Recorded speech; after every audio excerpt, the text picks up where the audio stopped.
that, so. All right, You'll just give me a minute to go Okay. through the instructions and then I'll turn it over to you to start the meeting. okay, go right ahead. Good evening. This is a virtual/hybrid meeting of the Township Municipal Authority of Newtown Township Municipal Authority. Tonight, we are taking public comment in one of four ways. You could have dropped public comment off at the blue drop box, which is in front of the township building at the entrance by the library. Before you come up the stairs, it is off to the right. We have checked the box. There was no public comment in the box as of this afternoon before the meeting. Secondly, you may make public comment by raising your hand virtually if you're part of the Zoom meeting. If you have dialed in by phone, you were given instructions on how to raise your hand, so that would be the third way. And then finally, I will be monitoring our public comment at newtowntownship.org email address throughout the meeting. Again, that's public comment, all one word, at newtowntownship.org. Again, Newtown Township is one word. If you were to by any chance have trouble either on the phone or via the raising of your hand, if you will let us know by sending a message to the email, we will recognize you that way. I do want to make note, we do not, and I repeat, do not track anything in the chat. We do not use that as any comment. It is not tracked for purposes of the meeting. So if you make public comment or you make any comment in the chat, it is ignored throughout the meeting. I just want to let you know that. All right, Ms. Chairman, I'll turn it over to you.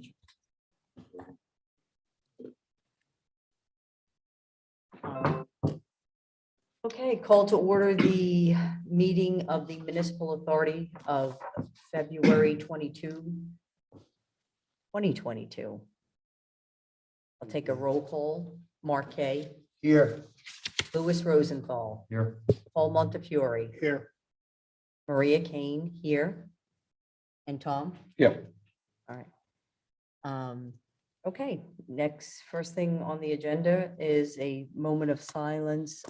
Actually, why don't we stand for a pledge of allegiance? I pledge allegiance to the flag, United States of America, and to the republic for which it stands, one nation, under God, indivisible, with liberty and justice for all. Okay, can I have anybody here for public comment? Anybody online? Steve, you'll let us know. Yeah. And so this would be for agenda items only, so only things that are on the agenda. I would make note, you probably want to go ahead and approve your agenda first and then do that. That way they know that your Okay, good agenda is idea. as you approved it. Thank you. Can I have a motion to approve the agenda? Move. Can I have a second? Second. All those in favor? Aye. Aye. All right, now public comment for agenda items only. You do have a person online, Ms. Wilson, if you will go ahead and allow her to talk. Patty Wilson, 4111 Battles Lane. My first item is related to the engineer's report. I'm hoping that the engineer speaks to, I had sent him an email about the failure of the concrete repairs that the sewer contractor had done in my neighborhood, specifically the repairs they did for the damage they did to my curb. And I've noticed that it's many of the other curbs in our neighborhood. So I'm hoping he speaks to that. As it relates to the finance report, I'm hoping that there is a explanation as to why 101 Malley, which I had reached out about, that apparently has not paid a tap-in fee or hasn't been paying sewer bills for years, is spoken to. I'm hoping that the Terrell agreement, which is related to some tapping fees that are still sitting out there for the folks on Hempstead Road. I had done a right to know request and was told that the Terrell agreement, they were looking to get that, and I'm hoping that that's spoken to with the finance report. And finally, I've noted that there are some number of folks that have not paid the tapping fee, for which we have filed liens publicly. on the courts, and some that we haven't. And I'm very curious as to why at this late date, while again, related to that reporting, while everyone that has not paid a tap-in fee has not had a municipal lien against their property. Thank you. Thank you. Anybody else, Steve, that you see online looking to make public comment? Currently no one else online. I've just checked the email box. There's nothing in the email box. Okay.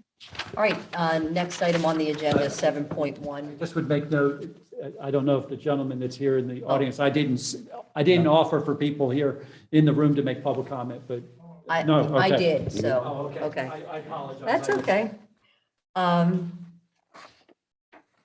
Consider 7.1, consider approving the appointment of Michael Madron, Esquire, as solicitor for the Municipal Authority, replacing Michael Sheridan, who has retired. May I have a motion? Motion to accept Michael Madron as solicitor. Second. All those in favor? Aye. Right, next on, welcome, Mike. Lots on your plate. But we appreciate you being here tonight too. All right, consider 8.8, consider approving the minutes from January 18, 2022, meeting of the Municipal Authority. May I have a motion? Motion to approve the minutes of January 18th. Second? Second. Okay, all those in favor? Aye. Okay. Any announcements? Steve, anything from you? I don't know of anything other than just a reminder for this group that Thursday night we are having this for all board members of any board, chairs, vice chairs, everyone else. Public in case anybody's attending wants to know what we're doing. Whole purpose of the meeting. I'm sorry, I had turned my mic off, so nobody was hearing me at home. Apologize for that, folks at home. At 6 and 6:30 on Thursday night, 6 o'clock. We're having a meeting for all chairs and vice chairs to come together just to talk about how to run a meeting, make sure everybody kind of feels comfortable being able to do that. And then at 6:30, we're inviting everyone else to attend for the purpose of being able to access your agenda, show you how to use the online system if you wish to take notes, those kind of things. So it's really a training time. So that's what it's for. Again, that's at 6 o'clock here. It's also available for those who wish to be on virtually, and then 6:30. So that's the only announcement that I would have. No, I appreciate it. I think that'd be very beneficial to everybody. I encourage attendance. Okay, item 10.1. Can I have a motion to approve transferring $293.75 from the operating account to the escrow account? A single check was given for a sewer payment and escrow payment. Motion to approve the $293.75 from the operating account to the escrow account. Can I have a second? Second. Any questions or comments on that? Okay, all those in favor? Aye. Aye. All right, treasurer's report. Who's giving us the treasurer's report? Rich is online. Okay. Sorry, Rich, I couldn't see you. Hi, I presented the treasurer's report for December. I didn't have anything really prepared to give a formal presentation. These were previously adopted, but if the board would like me to start giving a more formal presentation, I'd be more than happy to. I just didn't have anything prepared tonight. Typically, we put the reports out, let you review them. If you have any questions, we're prepared to answer in that way. Any questions from the board on the treasurer's report? At this time. Okay. All right. Thanks, Rich. So I don't need to approve any of these, or do I? Yes, we do like you to approve them. That's how Okay. we put them in the record. I would make note, and Rich, correct me if I'm wrong, Because these are December's reports, these are still considered preliminary Yes, that is correct. prior to the auditor going through and doing what the auditor does. And Rich is doing all the final entries because we work on a modified accrual basis. So there are some entries at the end of the year that have not yet been completed and will be completed probably this week or early next, because we have to turn them over to the auditor for review. So we would need to make a motion then to approve the preliminary. Yeah, just that it's preliminary, what you have, December. understanding that there may be some changes. Okay. All right, can I have a motion to approve the preliminary December 2021 treasurer's report, including the items listed, treasury bond, treasurer, Et cetera. yeah, et cetera, outstanding tap-in fees, and then 1 through 8 listed here. May I have a motion? Motion to approve the December 2021 report with all the summary treasury bond and all outstanding tap-in fees and all the other points related below it. Can I have a second? Second. All right, any questions or comments on that? Okay, all those in favor? Aye. Aye. All right, 12.1, consider approving a payment from the bond totaling $2,017.50 to Herbert McCombie Engineers for Part 2 permit work. Act 537, Public Sewer Project relative to the Camelot service area. Can I have a motion? Motion to approve the bond totaling $2,017.50 to Herbert McCombie Engineers Part 2 Public Sewer related to the Camelot service area. Can I have a second? Second. Any questions or comments on that? I do. Okay. And just, I'm more curious as to how we actually validate the work was done. Mhm.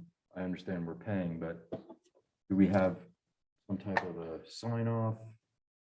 I think we could actually have Rich answer that question. I know that question has come up before, I guess Dave and Rich, but So in the past, just so everybody understands, and there's a little bit of a change here in that we're in the transition spot for your solicitor. But in the past, related to the bond, the solicitor reviewed and signed off on anything that was related to the engineer. And then also the chair of your board signed off. In addition to that, Rich and I, more Rich than I'll be honest with you, as our finance person, has reviewed those as well. So there's 3 different Rich doesn't sign off, but he does review it to make sure it's in line of what the bond, the dollar amount that's in the bond. And then because it's the engineer, typically the solicitor was looking at it in light of the contract and what was agreed.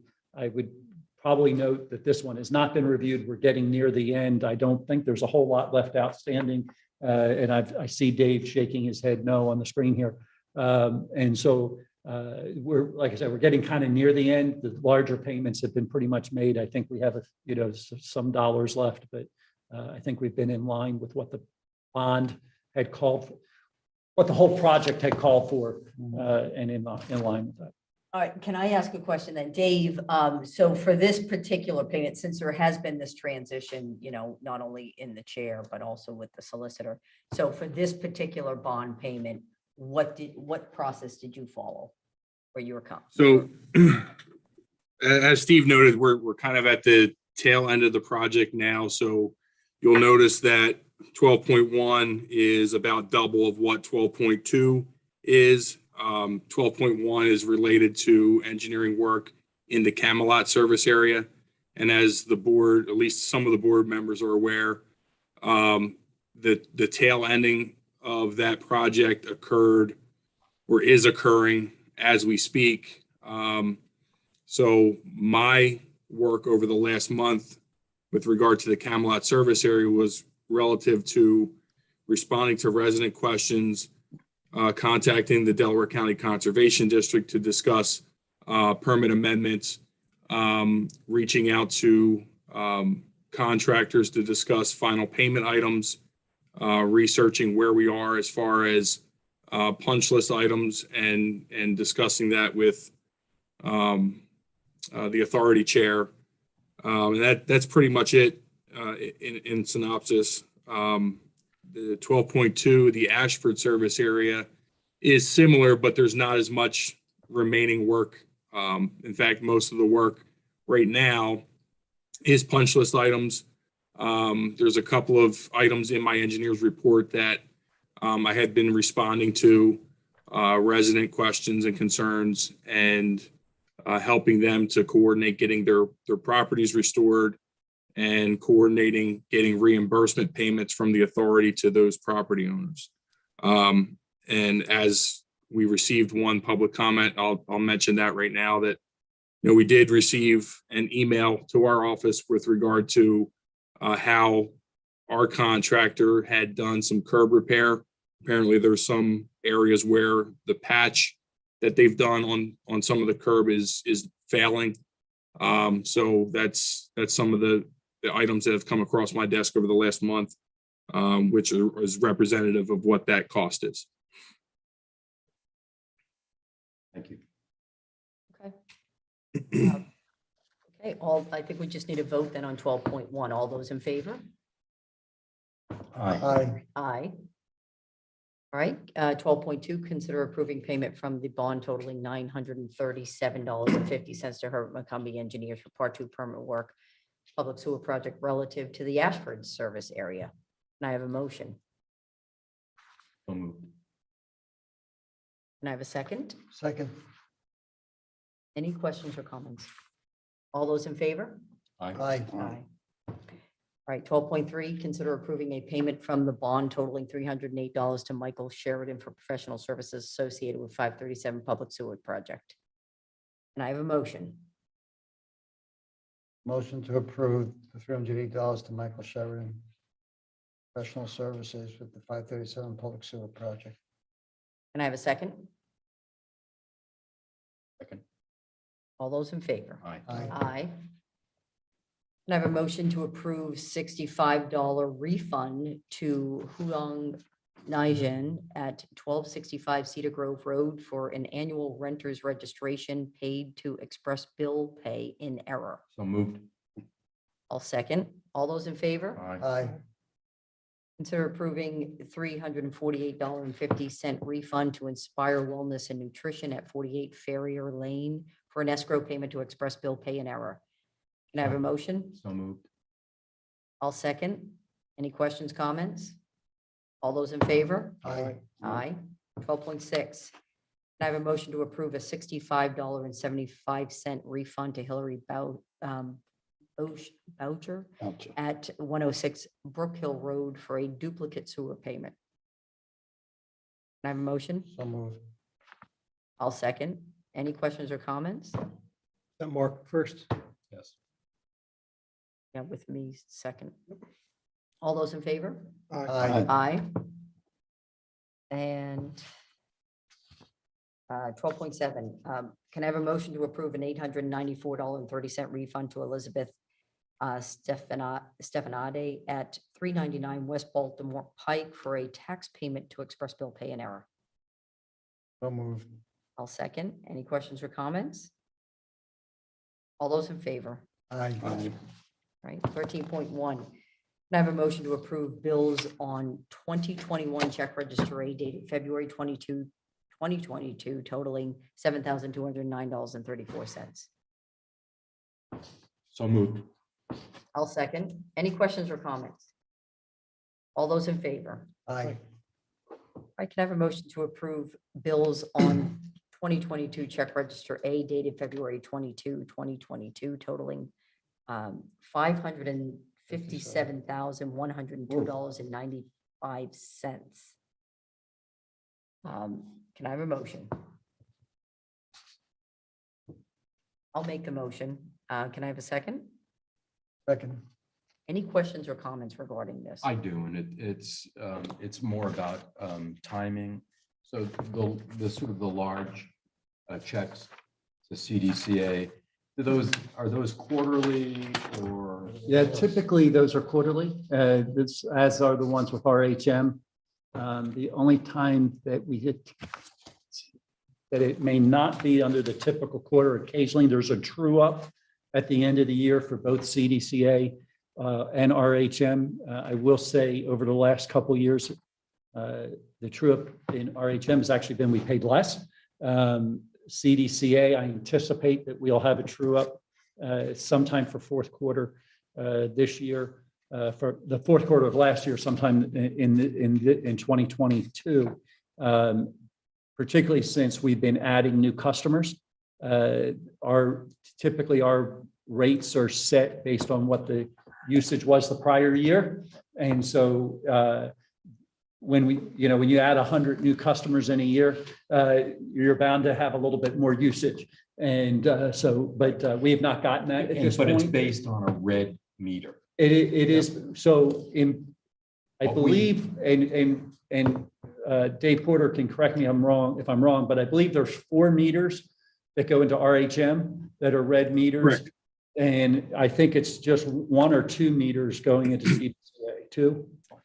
We have 3 meter, well, Great. yes, we have 2 meters basically going into Yeah. the CDCA. It's Camelot Pump Station and actually Ashford and Ellis, because they're sharing the force main. So those other 2 meters get transmitted to CDC as well. So that's all read on an annual, it's read on a monthly basis. And then then it's taken back and looked at as a whole of what we used over the whole year. Got it. Thank you. Motion on the table? Is there, I believe there is a motion. Yes. And there's a second. All those in favor? Aye. Aye. Thank you. Thank All you. right. Engineers report. Dave Porter.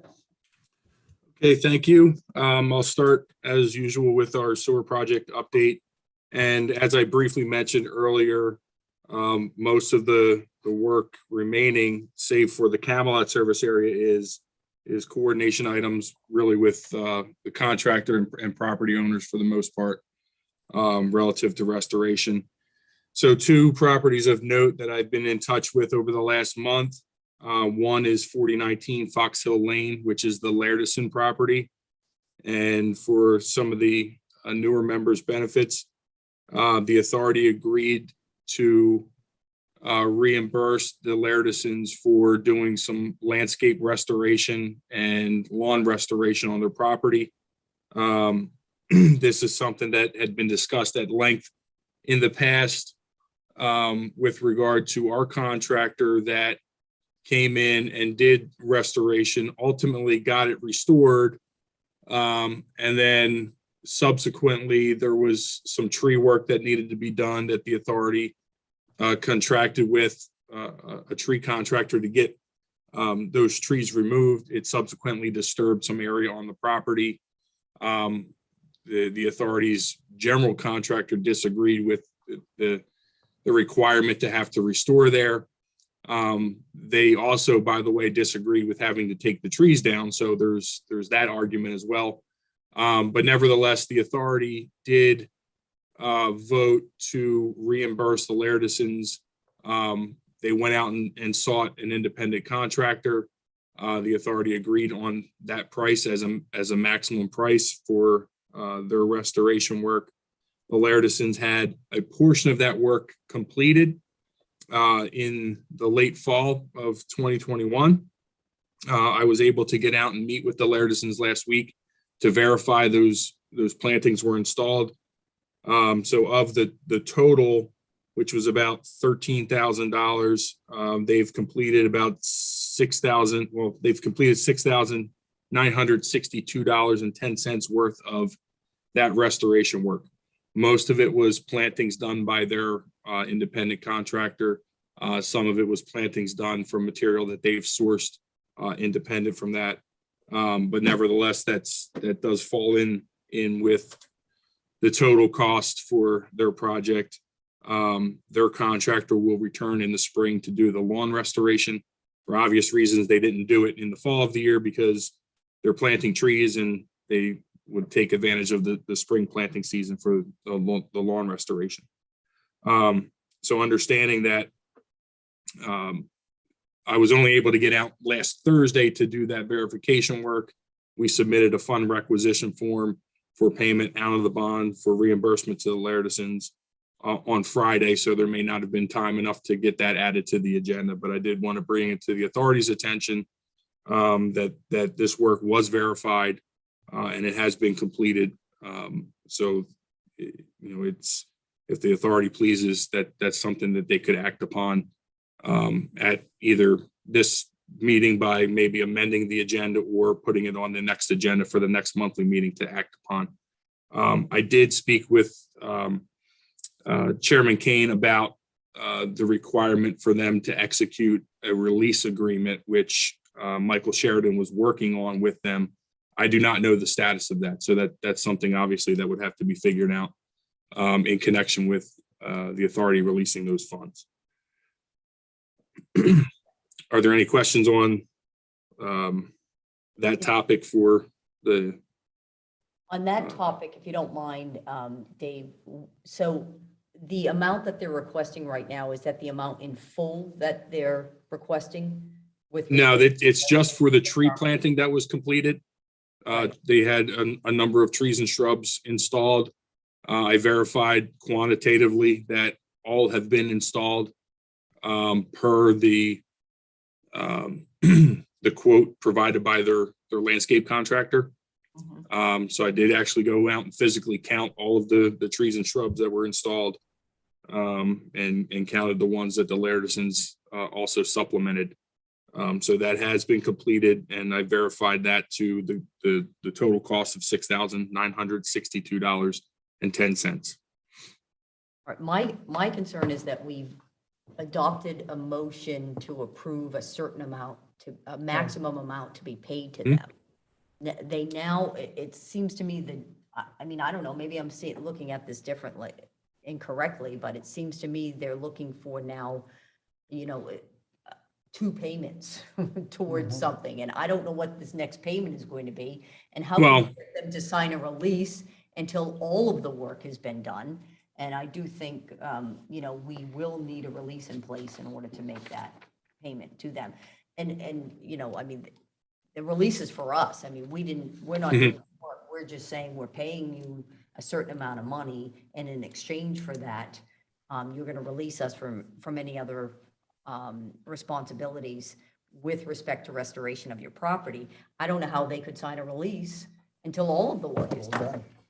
So, I mean, I don't know that we ever made any promises that we would make 2 installments for this restoration work. So to the best of my recollection, Maria, I don't recall whether that was ever discussed. But what I can offer to the authority is that the total amount voted on was the amount that would not be exceeded. So if the authority were to consider 2 separate payments, it would simply be the balance of up to the I think it was $13,275 was the value on the original quote from their landscape contractor. So they're about halfway there. Yeah, have you discussed with them the release and the need for signing a release before we can expend the funds? Yeah, I have not recently. I know that was something that was brought up to them probably in December, after the authority meeting in December. I mean, we could consider revising our offer basically to be 2 installments, one being for the tree and shrubbery work and the rest for the remaining restoration, with consistent with our prior motion, but that would all be subject to the signing of a release. I suppose there could be 2 releases, one for any claims related to the tree and shrubbery work, and then a separate one for remaining restoration work. So, I mean, I can do that, but I don't know why they weren't told about a release if they haven't been told about a release, so. No, I'm fairly certain they, yeah, Maybe Mike did. yeah, they were aware of the release back when this was discussed initially. I think it was probably sometime around September or October when this was first discussed with them. Okay, what was the total amount we approved back when this was initially approved? The total amount approved. Give me 1 13,275. second, I have it. $13,275. Okay. So I will make a motion, and well, I'll also tell Mike that I would like you to follow up with Mike Sheridan regarding this release. I did put them on notice of this earlier today when I heard about it, that there was this potential release floating out Yeah, there. I have an email from Mike that says he hasn't prepared a release at this point. He didn't know if the work was complete, so he didn't prepare anything as of yet. So item number 1 on your list. Yeah, right. Mike's first assignment. What's that? If you're going to make a motion related to something with this, I Yeah, believe we're going I'll to have amend- to, I'll make we'll a have to motion to amend the amend. agenda, which will be the first motion Yeah. of what you want to do and then what the motion would be. No problem. Okay. All right. So I'll make a motion to amend the agenda to include approval of an expenditure of a portion of the already approved $13,275 dollar payment to the Lairdisons for the restoration of their property, including both tree and shrubbery work and additional restoration work. In light of the fact that we just learned of this request for payment this evening. Can I have that motion? To amend the agenda. So moved. All right, I'll second that. So Maria, before you call for a second or call for a vote on that, the amendment to the Sunshine Act requires that when you're taking a motion to amend an agenda, you call for public comment on the motion to amend before you call a vote on the motion to amend. Before the call to motion, not Yeah. after the second. Okay. Yeah. Is there any public comment on the amendment to the agenda? Oh, the hand just went down. Was it? I'm going to ask because she raised her hand, if you'll just go ahead and allow Patty to talk and if she has anything. Patty, did you want to make a comment? I do. Patty Wilson, 4111 Battles Lane. As you folks are aware, the Lairdsons have spent the better part of 3 years without a yard because your contractor destroyed their backyard. Having a discussion or even amending this to make them jump through hoops for destruction that we did as a township really feels unwarranted and disrespectful to this homeowner. So I would ask that you avoid having this discussion. And if you're going to amend anything, amend and pay these folks. They have jumped through hoops.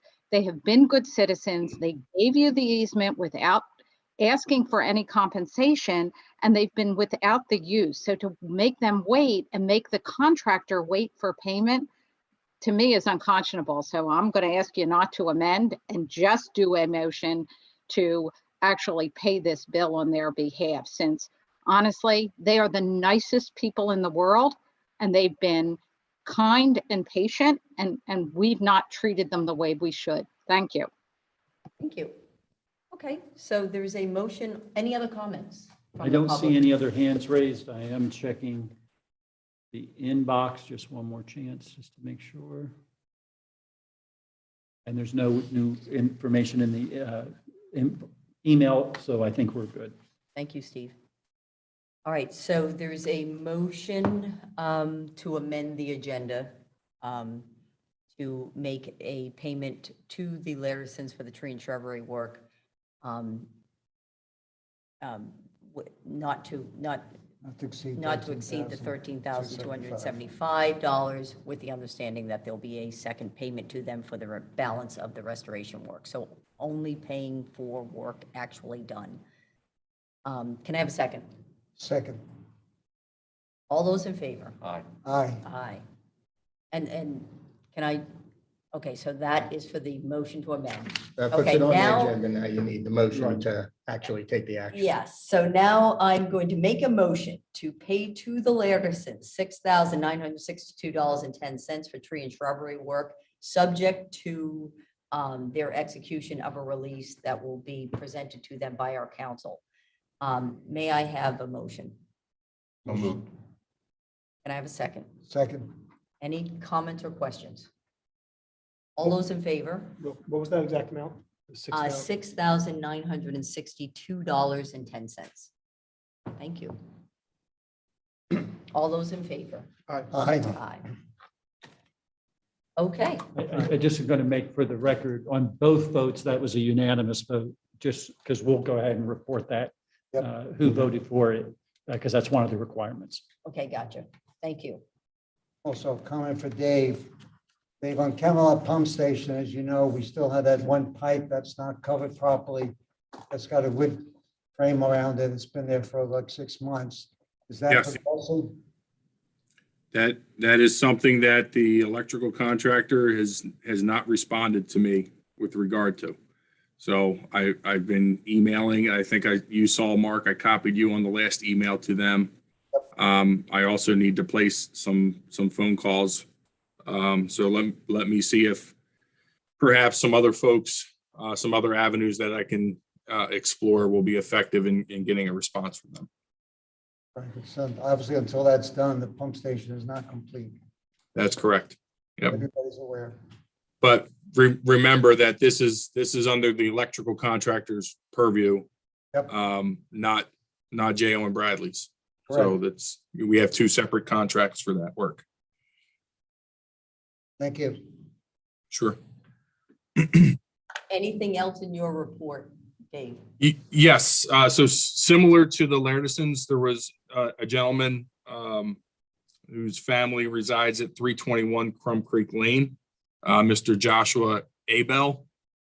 He was before the authority as well back in the fall of 2021. There was some issue with regard to extending a lateral stub to service his property in the front yard.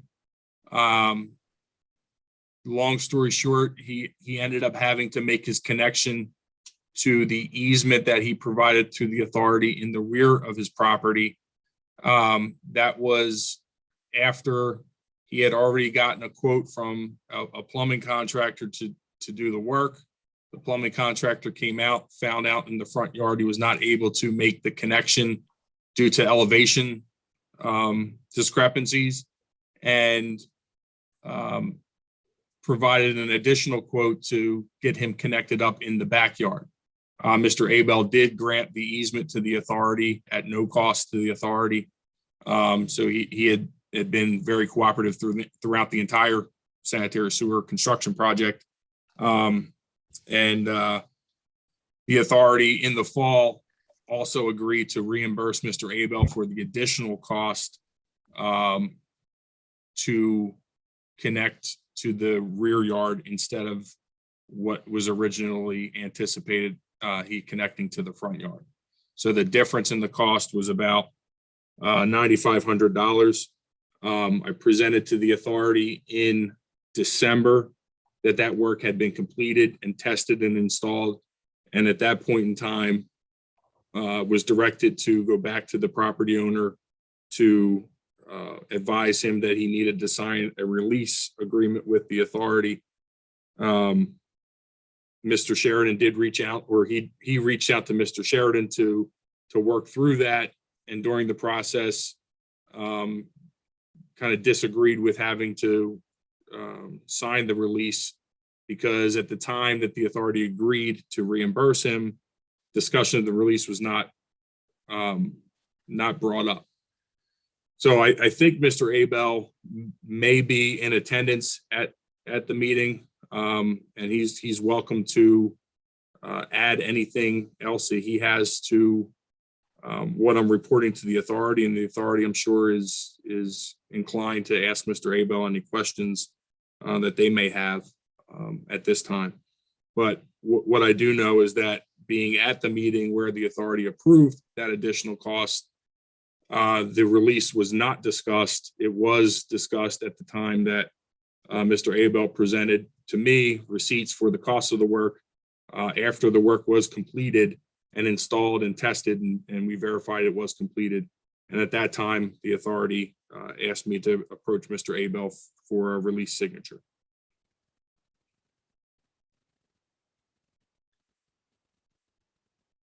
Okay.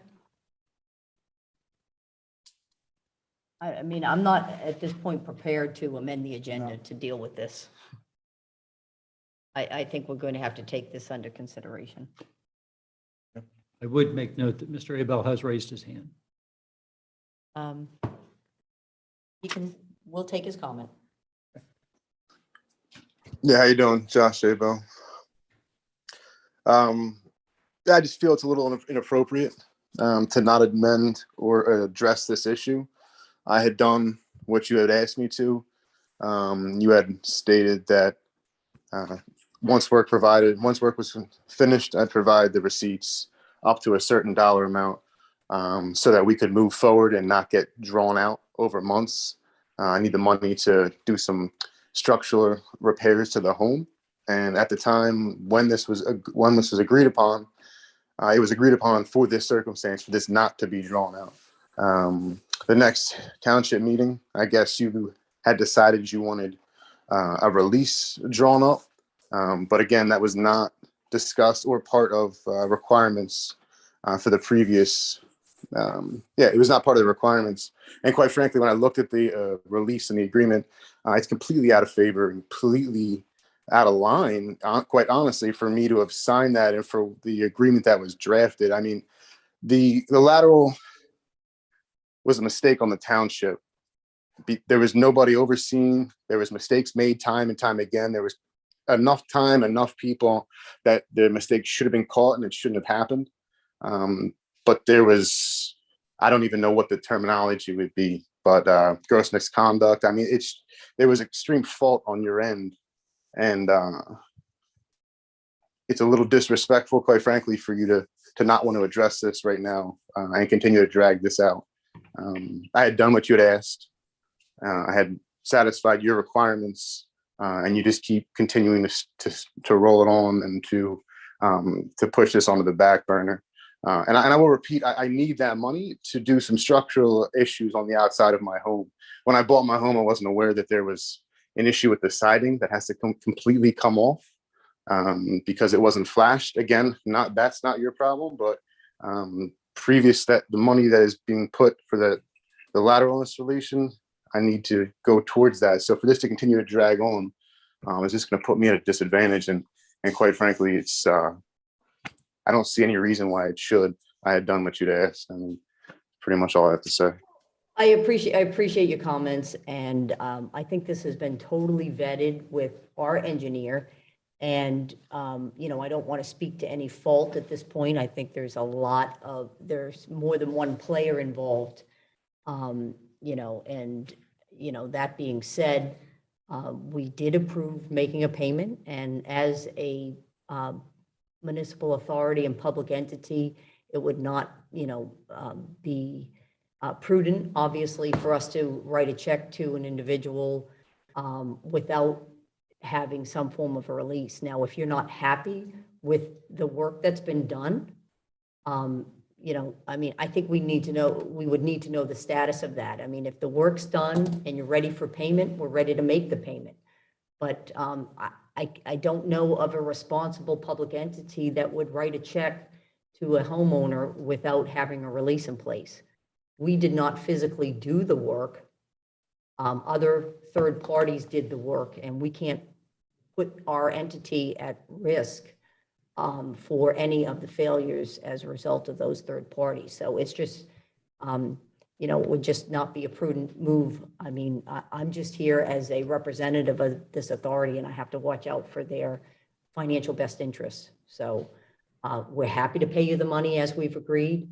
But it's just not prudent business practice or prudent practice on the part of a public entity to write a check for that. So I'm happy to write you a check. If you are willing to negotiate a release, we're happy to speak with your attorney.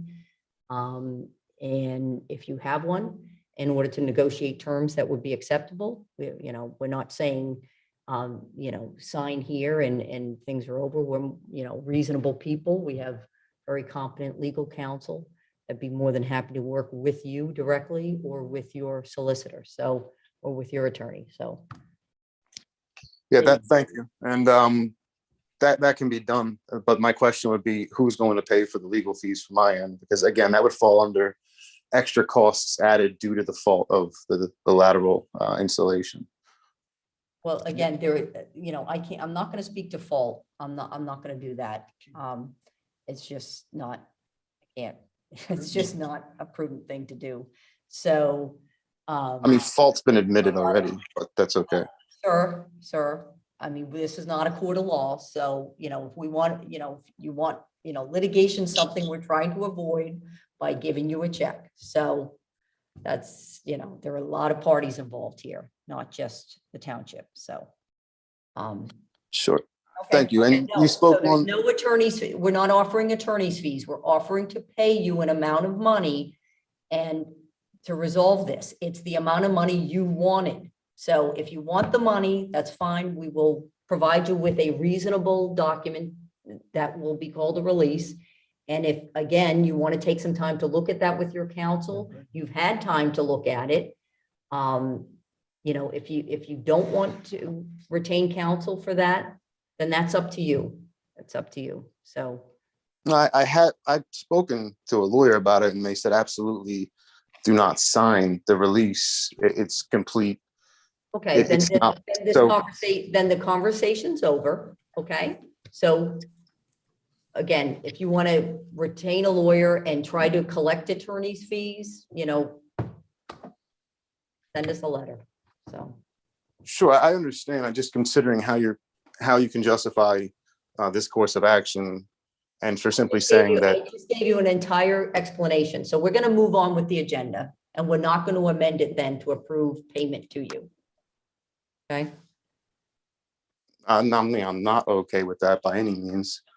Okay. Well, I think we're finished at this point. So you can write us a letter and give us your response in writing.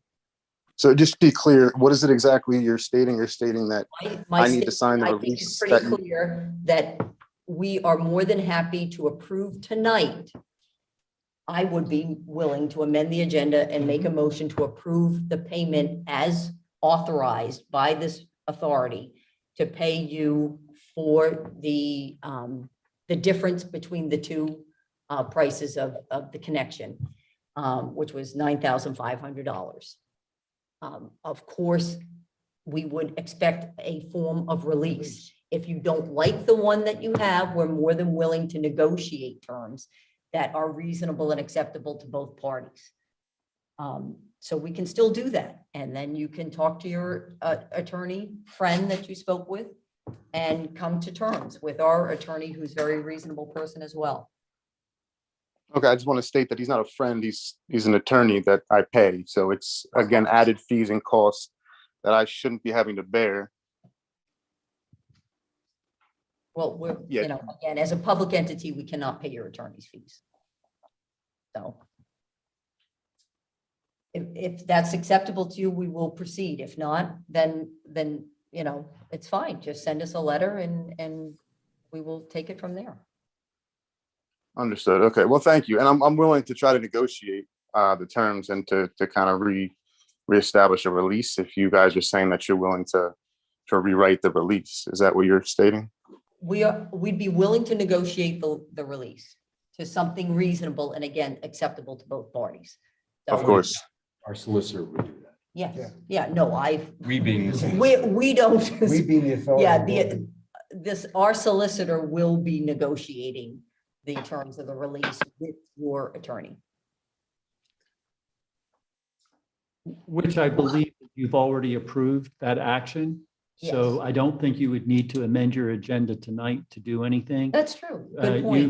You've already approved that upon agreement of the release. And if he can come up with that agreement with our Absolutely. solicitor and do that, I do not believe there's any need to amend your agenda this evening.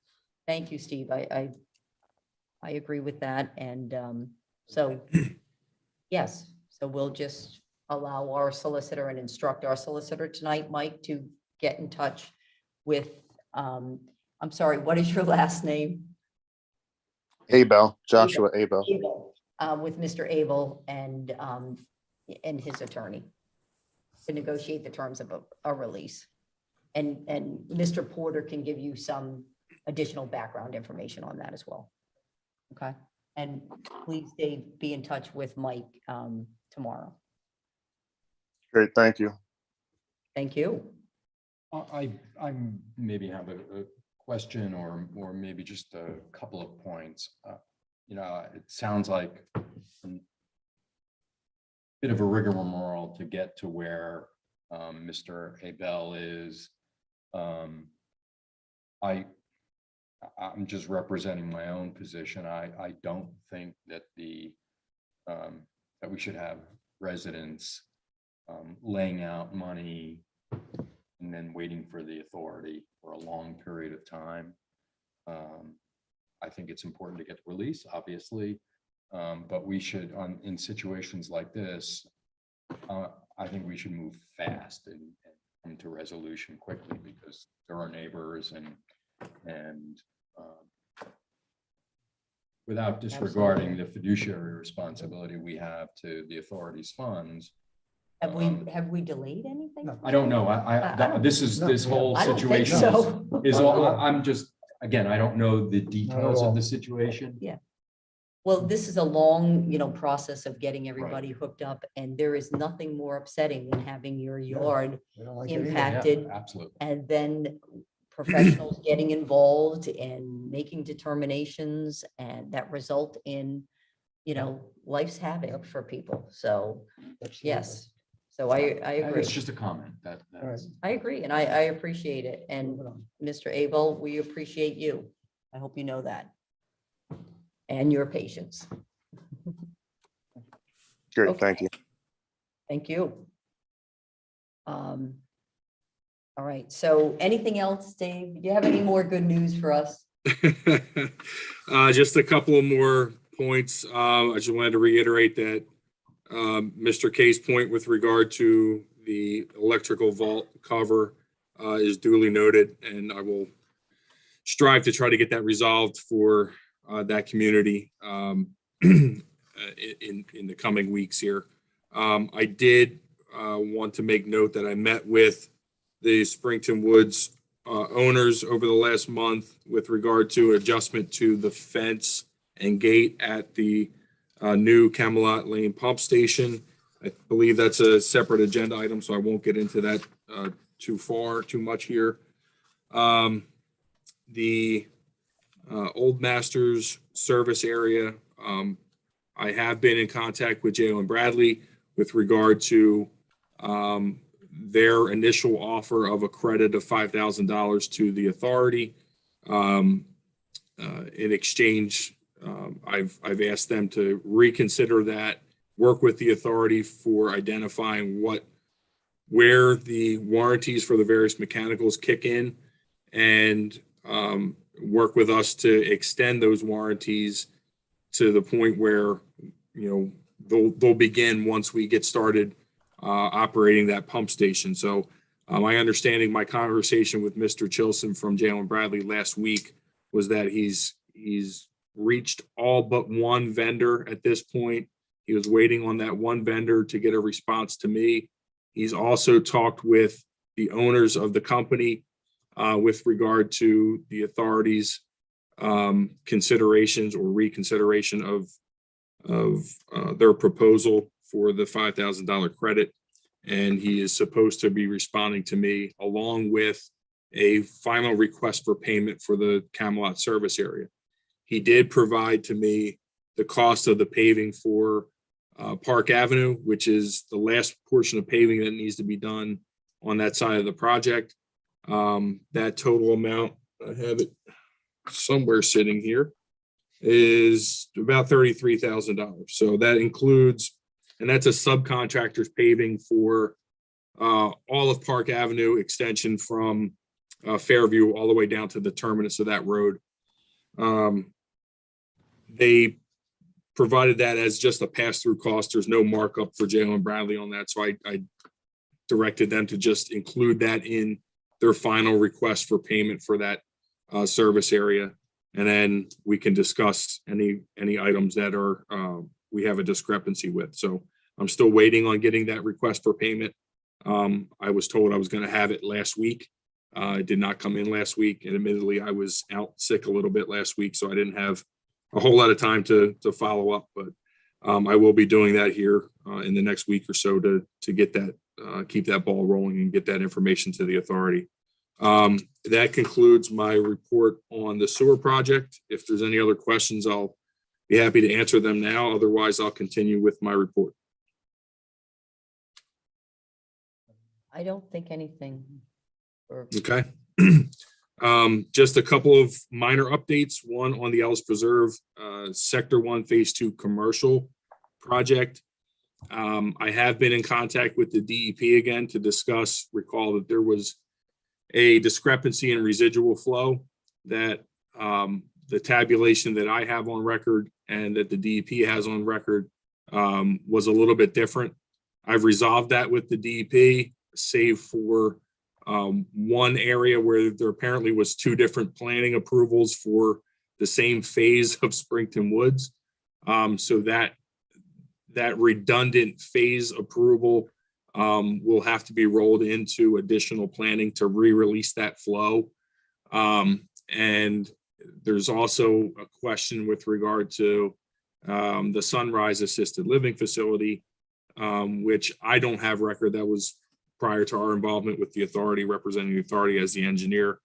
And the DEP has no record of sewage planning for that facility. So it may be a swing of, a couple thousand gallons a day of flow, depending on what we might be able to find on record at the township or at the DEP upon further digging. But other than that, I mean, that's a minor discrepancy.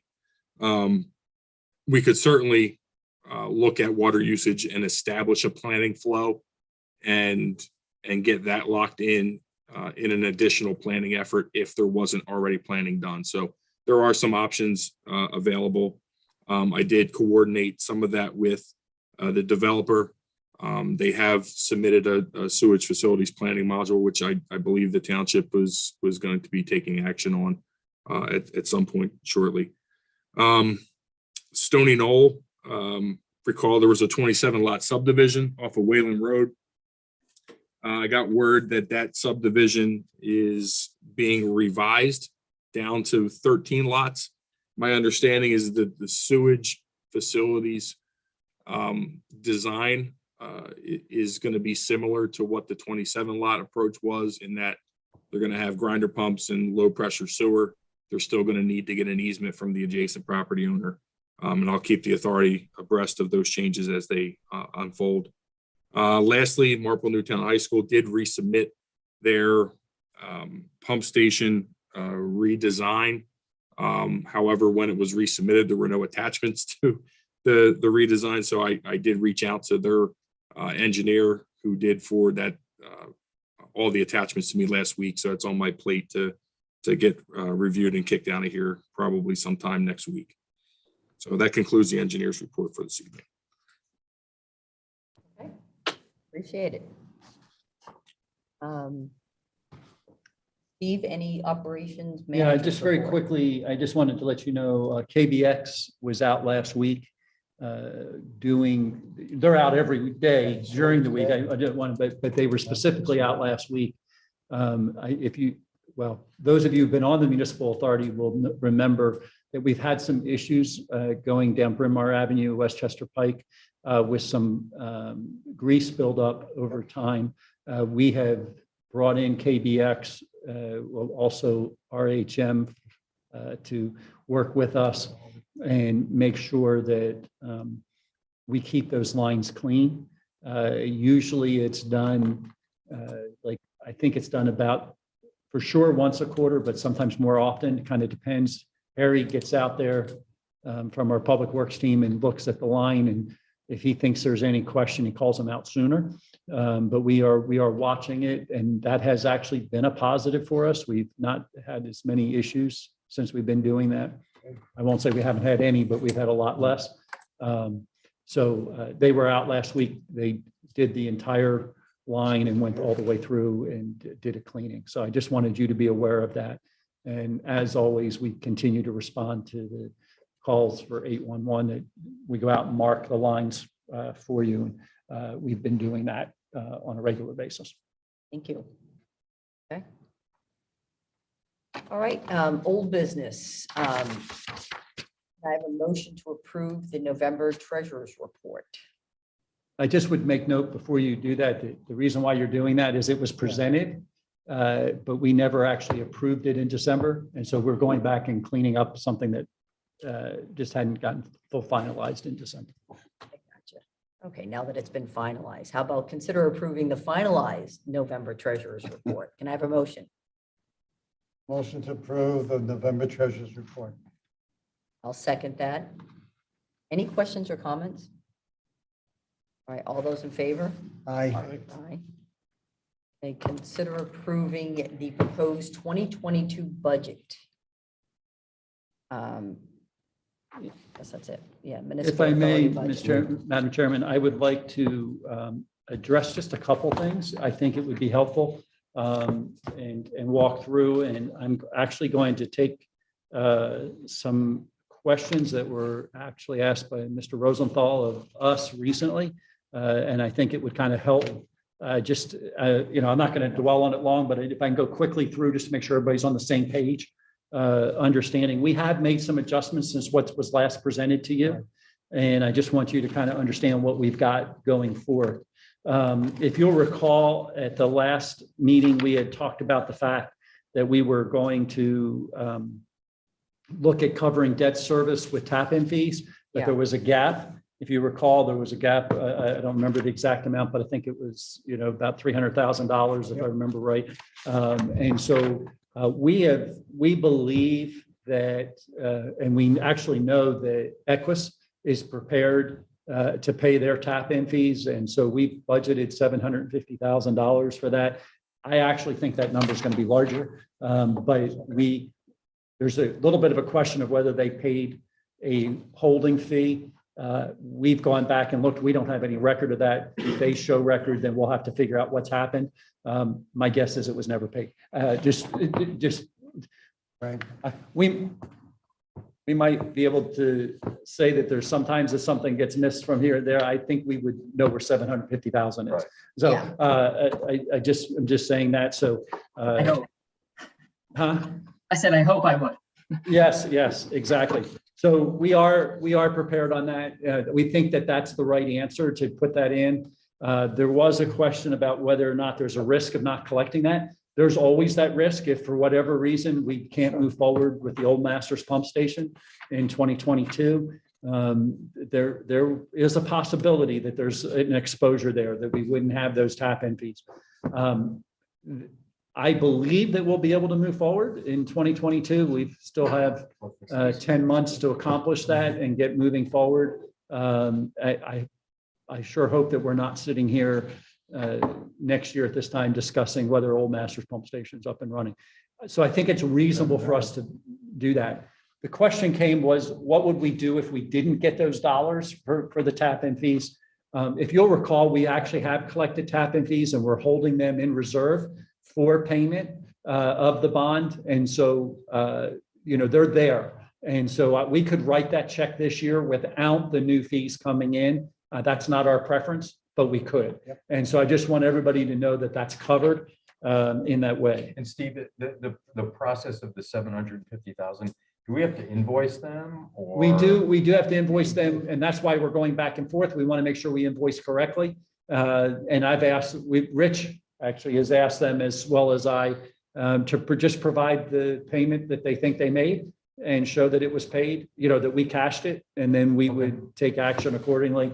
Like I said, I will be incredibly surprised if that comes up to be the case.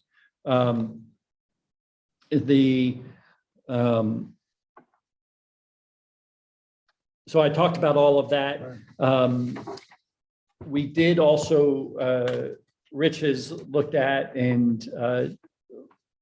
some questions related to the application fee that came into question. And so I would make note that, yes, again, that's the kind of the same thing. It is potential. If we don't get the pump station up and operational, yes, this will impact some tap-in fees, or not tap-in fees, will impact our Usage. I guess. application and review fee. And so we are cognizant of that, but again, it would be really probably wrong the other side not to plan on that, because I think it's more likely that it is going to happen than it's not going to happen. Rich, do you want to go ahead and talk about the SR2 revenue? Yeah, sure. So if you recall at our last meeting, we actually left it that SR2 had a gap about $69,500. As you can see, both the expenses and the revenues both sit at 1.89 right now, and that is because we inserted a line at the very top of the budget called increase in revenue or fund balance to make up this $69,568. The board really has a decision to make, whether to increase the fees or whether to take it from your reserves. If the board would choose to increase the fees to cover this gap, it is an increase of 32 cents per 1,000 gallons used. That would bring our SR2 rate to $9.02 per 1,000 gallons.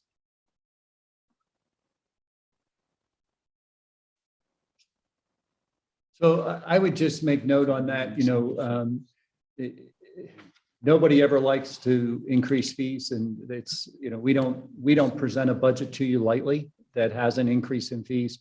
And there are, arguably $69 is, or $69,000 is not a significant amount of money when you're looking at, $1 million+ budget, multi-million-dollar budget. However, I would make note that when we looked at this one, we looked at it really from the operational standpoint, and it was if we don't, it's like going into your savings to make your monthly house payment. Exactly. And, typically I would say you don't want to be doing that, right? We've saved the money that we've put aside for the purpose of making sure we have money to operate in case there is a lull in payment and things like that. And then we've also put aside money in the capital for things that we know we're going to have to approach in the future. And so we think it's responsible to pass along the increase equal. I do know that the question was asked related to RHM's fee to us actually went up 5%, and we're proposing the 3.5. And why the difference? And the difference is we're actually able to handle operating at the 3.5%, and that's why we said do that. That may mean that next year, if they hit us with another 5%, we are going to look at a full 5% increase next year. But we've always tried to keep, as long as our operations kind of stayed even revenue to expenses, that's always been our goal for the operations side. And so that's the reason why we're looking at the 3.5, even though our HM's increase was 5%. Great, thank you. Any other questions for, No, I think those explanations were very, very good. Thank you. yeah, And what I would say, and to sort of maybe underscore the point, SR2 is an older system. Oh, yeah.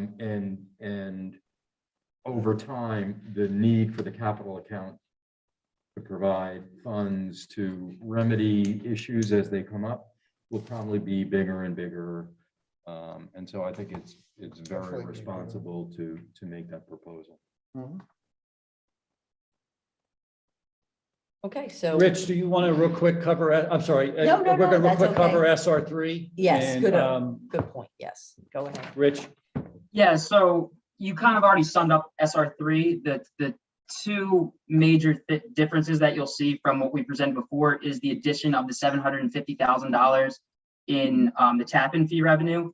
that actually brings the SR3 fund to the SR3 operating fund to a surplus. So what we actually did was we went back in and we added a transfer to, I believe it's the transfer to the bond funds of $660,000. This money is going to be transferred from the operating to the capital account for the use of future debt service payments. And here in the SR3, we're not proposing the increase, just because the actual operating is, we can cover that. I would make note that our increase from CDCA, which is the third party who we use to send our sewer through on the western side of the township, was 11%. We actually, there's enough new dollars coming into the SR3 side to offset what that increase is. The one question was asked, do we have any control over the increases that we get from RHM and CDCA? We do have we do have a township representation on the CDCA board. I was that person for 6 years and have gladly turned it over to somebody else this year who's been working very closely with me. We've been working together on his transition over, and he's really getting a good understanding. But I would make note that that 11% actually has a twofold impact, or came from us with a twofold piece. Delcora, where all the flow goes to, so we're basically we're an operating authority that we allow the flow to go out of town. We don't process anything here in town, right? It all flows out of town. CDCA is another processor. Another conveyor of flow, and they convey the flow down to Delcora, and then Delcora does all the processing for pretty much most of the county. And so if you've been paying any attention in the news, Delcora had a deal with Aqua to sell their operations. That's been all held up in court. And because of that, they've had some capital that they've needed to do that they felt that they needed to do while they're waiting. And based on that, and also because of the court ruling, they were not able to go out and take a loan like they normally would do to spread that capital out over a period of time. And so they're using some of their fund balance, but they're also having an impact on us in their rate increase. So the rate increase to the CDCA, I believe, ended up coming in somewhere around 8+%. And so why the difference to Newtown? Well, we also added all of those new residents. We added all of Echo Valley. We added all of some other areas. And so that's the other part that we've made up, is we've actually had a little bit higher usage. In addition to that, CDCA did a major pump station upgrade completed it this last year. And our portion, we paid two pieces. We paid for just the normal upgrading of the pump station, but because we're a relatively new member of the CDCA, we also got to pay for the fact that that pump station was made bigger to help take care of our flow. And so we had a little bit larger piece of that. So that was the reason why we were at that 11% increase for all of those pieces coming together. So the question is, could it happen again? It could. I'm not saying it won't. And if Aqua sale doesn't go through and it stays in court for another year, there's a very high likely that we'll be looking at a very similar kind of situation again next year. But we're hoping all of that gets settled. Very good. Thank you. Okay, so if we approve this, the budget as on here, we are effectively approving these increases. So it would be one increase in SR2, Right, and we would nothing increase, in SR3. and then there would be no increase in SR3. Right, so maybe we should put that in the motion to include a increase for SR2 of at the rate of, what was it? I think it's 3.5%. Is that right? 3.5%. And it's at $9.02. Did I say Yes, that? it's 3.7% and it's $9.02 per Okay. 1,000 gallons. For 1,000. I think that might make sense, rather than hiding an increase in Yeah. budget approval. Well, you are going no, we to have a have. separate- Oh, we do further have a down- separate 17. resolution? Further Yeah, down that's on right. your agenda, you have a resolution that actually sets the fees to make that Okay. work. Gotcha. Oh, Okay, so okay. we can just, we'll just go ahead now and just approve the budget. Okay. Can I have a motion to approve the proposed budget for 2022 for the Municipal Authority? Motion to approve. Can I have a second? Second. All those in favor? Aye. Aye. All right, 17.1, possible action regarding the investigation into third-party collection agency. There was some information distributed, I understand. I believe that it came as a question at the last time we met. And when that question came up, Rich and I had a conversation. I said, let's put together some of the third parties that could potentially, and let me back up. The question came, why are we using 10% as an amount of percentage that won't get paid in a Bad debt. given Bad given debt, year? Bad debt, yes. And so one of the reasons is that's pretty close to what our typical collection is at the way we do it now. And typically the way we do it now is we go through the process, we try to do collection, we send a nice letter reminding folks they haven't paid. They don't pay still, we send them another note basically saying, we really think you ought to pay. This would be really a good thing. Let's get this taken care of. And we're a little bit more forceful and basically saying, if you don't take action, we will take action of liening your property. The lien of the property is great in that it gives us some protection going down the road, but it doesn't necessarily encourage somebody to make a payment. You can have particularly utility liens on your property for a very long time. And if you don't sell, you just got ahead and get those. And until the county kind of takes the step and says, there's enough outstanding on this property that we think we're going to take it to sheriff's sale. Typically that's, and we have taken stances where if you recall, a couple times in the past, we've actually gone on property and marked things and said, this and this and this, we're going to turn around and sell to try to procure our outstanding debt. And as you know, that's been fairly unsuccessful in trying to do that. So there are a couple third parties out there that make a pretty good effort at trying to change that. And Rich, I know you had talked to, was it Marple Township? Yes, I actually talked to a few different townships, and it really seems to improve your collections rates when you use one of these third parties.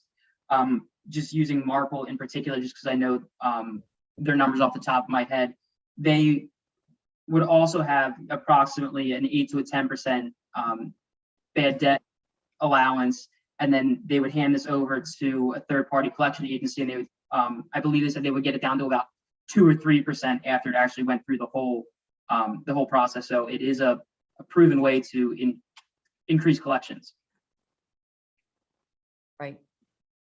So what we've done is we've started to go out. We had hoped to have at least 2 different options for you this evening to kind of start taking a look at and helping to give us direction on. But there's really basically 2 different philosophy approaches on how to approach this. One of the organizations we talked to, and Rich, go ahead and jump in. Feel free to give any other feedback. One of the organizations we jumped in or talked to basically said, we would charge you up front for the cost of going and collecting that. But when we go for collections, we add that fee. So if the person owed us $1,000 and it was $150 for them to go collect, they would go to collect $1,150. We would have paid the $150 to this collection agency, and then you would do that. I believe the second one that you're looking at does it a little differently. They actually collect the money themselves directly. They only collect it from who they were getting the money from. There's not a fee to the municipal authority up front. But until we have the full piece on that, we're not really ready to make a recommendation.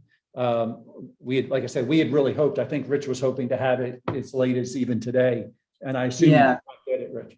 Yeah, I reached out to two. The one was Portnoy. Like they're who Marple uses. They're much more popular in our area. The other person that I got wind that other municipality use is called Arcadia Recovery Bureau, and they're located out of Reading. I reached out and had a very short conversation with them. They said that they would get me some information for tonight's meeting, but unfortunately, the information did not arrive, so I couldn't include it in the packets. So I guess the one thing that one thing that we would look for as next steps, I mean, I believe this would be considered a professional service and you could just appoint it with the information that you get, Right. or would you prefer to go out? I mean, just because it's a professional service doesn't keep you from going out for an RFP and getting responses. And if you wanted an RFP, we need to understand how you would want us to write the RFP. You want us to be very broad? Do you want us to be more specific of what you're looking for? Or do you want us just to get this information and then you would have a chance to make a decision? Well, how many people do we have right now that are Delinquent? debt and delinquent? Yeah. Rich, I'm going to turn back to you. Yeah, if you give me 1 second, I'm gonna load that report up. So while you're doing that, Rich, let me just sort of a couple of things. First, I think it's important to do this. You know, if you have more than 10, it can become a distraction for somebody who doesn't do this full time. Sure. Having spent a lot of my life doing very similar work. It is less art and more technique, and I would consider this an administrative or professional service. And you know, I would hope we would consider a recommendation from you and Rich. And I think it's just something we need to do. It has been a big number. It's been a focus of mine from some of the questions I've asked you and Rich, and I don't think the other neighbors and ratepayers should be underwriting their neighbors' sewer rates. It just doesn't make any sense. It's not fair. And unless we had a big collections department within the township that could do this for us, which we don't. We won't. This just feels like you're going in the really right direction. So Okay. I thank you for that. I would just, Yep. you know, I think personally, I'd like to rely on, you know, the township and its staff to go out and collect at least a couple quotes. You know, we don't have to do a formal RFP. Okay, that's Yes. just really what I was looking Yeah, for. I mean, and we know the things we're looking for, right? I Yeah. mean, it's what are the price? But we also, you know, want to make sure that they have the right comparable experience to the type of, you know, collection efforts that we have here at the Municipal Authority. Yeah. And we obviously would like to know that you are comfortable with the recommendations that you're getting as well. So, Sure. And the only question I had, because I read over this Portnoy, the whole thing that you sent out. The only question I have is what happens if they don't get the money from the person they're going after? We've paid upfront. That's Right. the challenge. We're gonna have to I pay. will say, you'll always have the lien on the property. But it's, you know, like I We said, don't know. there are people who have owned their properties and it's passed down from generation to generation and it becomes very hard.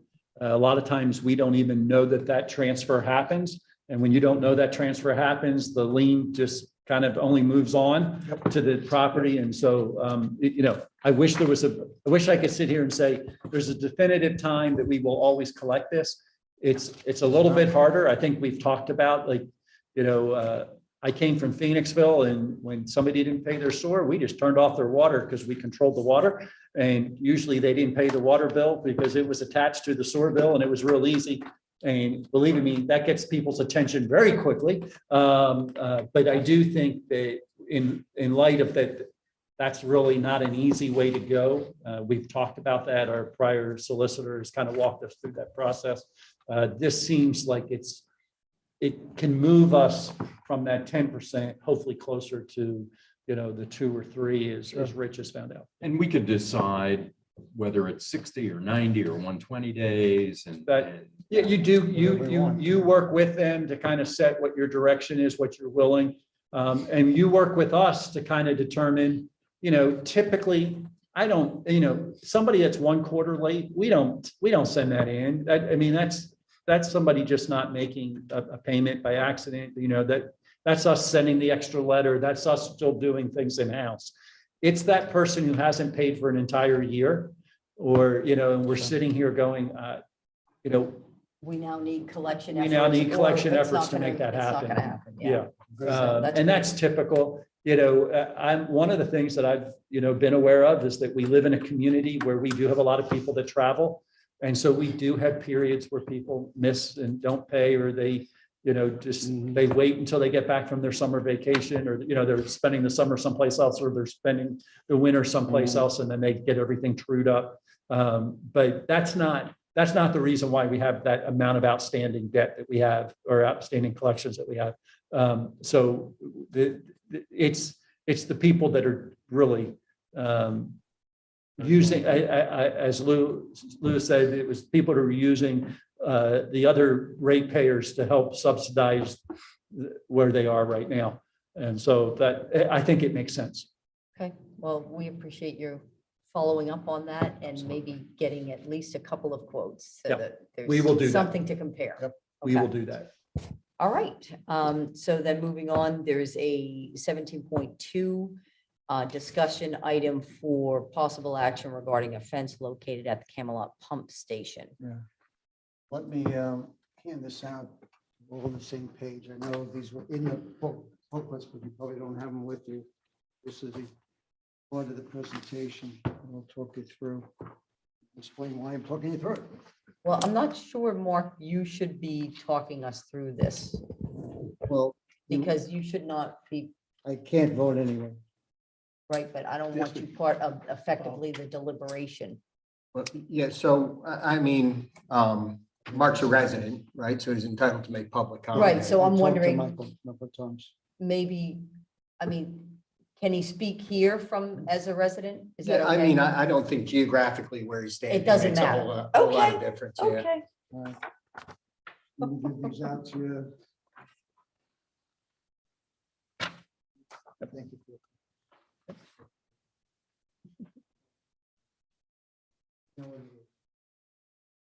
You can. All right. all right, Mark, why don't you tell us what we're Yep. looking at here?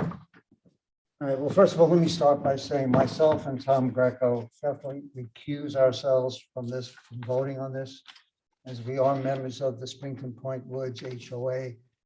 And voting on this issue, obviously, the Camelot Lane issue for Springton Point Woods provides a conflict of the Municipal Authority Board. We cannot vote.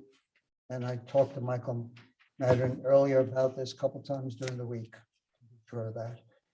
So I'd also like to add that Robert D'Angelo, who's in the audience, is on the board, and also Art Erzner, who's on Zoom, and Peter Nuchel, who's also on Zoom, are the other board members of the Springton Point Woods. First, I'd like to say the Camelot Pump Station, which is almost done, as you heard earlier this meeting when I was raising the issue with Dave about the pipe that wasn't covered yet. That's just a small issue related to it. Has been over there for over 6 months, so we're concerned that that's not done yet. And it sounds like Dave's going to take care of it in an appropriate way. I also like to add that Dave Porter, our engineer for the Springton Point Woods Pump Station, has done an excellent service for Springton Point Woods over the entire year. It's taken over a year to build this pump station, as everybody here knows. And it is the key to all the pump stations that are coming down the pipe to Camelot Lane, which goes to CDCA. But we definitely have a lot going on there, and we've worked it very well. And Dave worked it so much that we were able to move it as far away from the residents as possible into the, right by the basin, as far as he could physically be. Dave did a great job in placing it. And we had many meetings with the residents in Camelot Lane to discuss that, to decide where it should go. We had like meetings every other week for quite a while. They made every one of them. And we chose many of them, what we wanted on the Camelot pump station to look. So we chose the color of the shingle roof, the black steel, of the fencing, the brick building, the paint, plantings, all the requirements that the residents were really very much part of, and so was Dave. The outstanding issue, though, of the fencing is not the color and the type that we chose, but it ended up being installed legally within the easement requirements. What do I mean by that? It's 10 feet from the street, therefore it's legal for the easement to install it that way. And it's within the requirements of the Municipal Board Authority relating to that. But it's an eyesore, and you'll see in the pictures, and I'll show you in a minute, the eyesore, the bulk of the fencing actually is not even being required to the right of the pump station. The first picture shows to the right of the pump station that the fence, you see a red line there that leads from the pump station across. That's really all the fence has to be. That is what we're recommending. We reinstall it that way. Right. Right now, it's installed where it goes all the way around the entire, or the large part of the driveway, which it actually doesn't have to. Now, the reasoning for that, and appropriately so, Dave most likely wanted it into the ground on either side of the driveway, but the ground, and that brought it down, it had to be about 10 feet from the street in order for it to do that. However, it really doesn't have to be in the ground. It could be the exact same fencing. So we could save 3.5 sections of that fence we don't even need, and we would reinstall it directly on that red line going across from the pump station on the end, straight across to the other side of where the fence is now. And that would be acceptable, we believe, to everybody. And Dave was out there and we looked at it and we talked about it as well, and he felt that we should bring it to the Municipal Board Authority if we want to do that. So that's the reason, that's part of the reason why we're here today. If you look at the next picture beyond it, you can see that entire fence, which is to the right of the pump station. You wouldn't even see that, right? Because it would be straight line from the pump station straight across. So it's almost off the page. So that fence would not be seen. And the picture after that shows from the street what you would see coming down. You would see an entire fence, not necessarily next to the pump station, but all the way to the left of the pump station. That is not necessary. And it's really not asking for too much, but that would not be necessary, but that wouldn't be seen. The residents of Camelot Lane are the people that we actually support, right? The HOA does nothing. It's a volunteer group, and we do it all for the benefit of the residents. And the residents are complaining to us, of course, as they would, that, this isn't right. This shouldn't be there. It doesn't look right. We can't see the trees. We can't see it properly. So the residents are complaining to us, and of course, that's, we believe, we agree with them that it really would look better if it wasn't. Now, Dave, again, we felt put it where it needed to be from his point of view in order to be in the ground, but it doesn't have to be in the ground. It could actually be right across the driveway itself, and our landscaper, who he recommended we get somebody to price it out. On the first page, you'll see it's $2,750 to actually put it in not correctly, but the right way across the driveway, and it would look very nice, and you wouldn't see any of that from the view that's now up on the screen. So we feel that's very important. So, again, our job is to keep the HOA residents happy, to make them feel good about what they did. They worked, they lived there this whole year. Obviously, building that was a horrendous nightmare all year round for anybody. Dave is aware of that. He's with us. He helped us tremendously. I had tons of phone calls, tons of emails for at least a year, people complaining. And of course, I would talk to them about how important it is and why we're doing it. As of course, I understand the importance of it. So that's why we did it, and that's where we are. And we feel that the McCombie didn't do anything wrong, didn't do anything illegal, but we feel if we reinstall it on the reduced size of it, it would look a lot better. The residents would be happy. And if the residents are happy, the municipal authority is also here for the residents of the entire town. But definitely a lot of the residents related to the Camelot pump station are important as well. And the authority would be feeling good about having it done where the pump station residents would be feeling much better about having it in the first place. Now, again, the invoice is only $2,750.